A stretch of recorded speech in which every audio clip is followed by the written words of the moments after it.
ito meron na. Makapunta na kasi mirror deck. Hindi pa. Anong oras na? Right. 6 lang po kasi. Okay. Umadat pala yung nainunan natin. Send muna tayo dito. Hindi lang yun. Ang Monte Maria Shrine ay isang malaking Catholic pilgrimage site at landmark sa barangay Pagkilatan, Batangas City, Philippines. Kilala ito dahil sa napakalaking estatwa ng Birheng Maria na tinatawag na Mother of All Asia, Tower of Peace. Isa ito sa napakataas na estatwa ng Blessed Virgin Mary sa buong mundo na may taas na 98.15 metro o 322 feet. Sa video na ito ay samahan nyo kami upang tuklasin, alamin ang kwento at masilayan na rin ang ganda ng lugar na ito.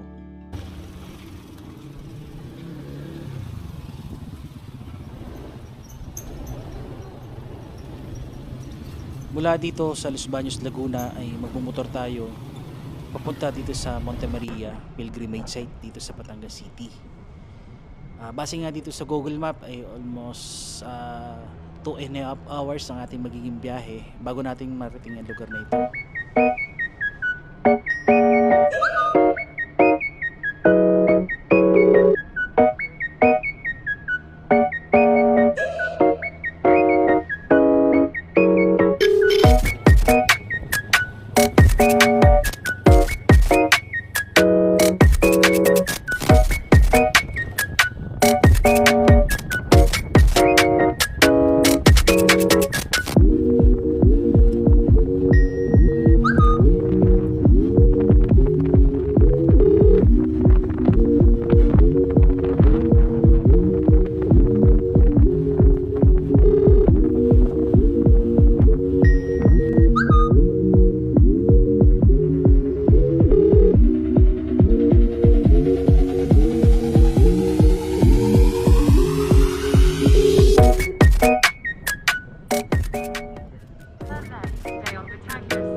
Ang Monte Maria Shrine sa Barangay Pagkilatan, Batangas City ay isang 8 hektaryang pilgrimage site at World Destination Project na itinatag noong 2007 na kilala sa Mother of All Asia, Tower of Peace, isang 98.15 metrong estatwa ng Birheng Maria, ang pinakamataas hindi lang sa Pilipinas kundi sa buong mundo.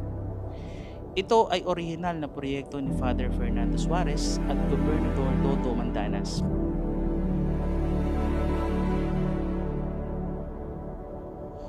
Ang higati estatwa ng Birheng Maria na may taas na 98.15 metro, 322 feet. Kabilang ang gusaling kinatatayuan nito ay natapos at naging iconic landmark na itinuturing na pinakamataas na estatwa ng Birheng Maria sa buong mundo. Bukod sa dambana, ang lugar ay mayroon ding mga chapel, restaurant at kamakailan lang bukas ng Miracle Glass Walk na nag-aalok ng magandang tanawin ng Verde Island, Passage at Batangas Bay. Ang proyekto ay naglalayo ng isang sentro ng edukasyon, kapayapaan at turismo sa Timog Silangang Asya.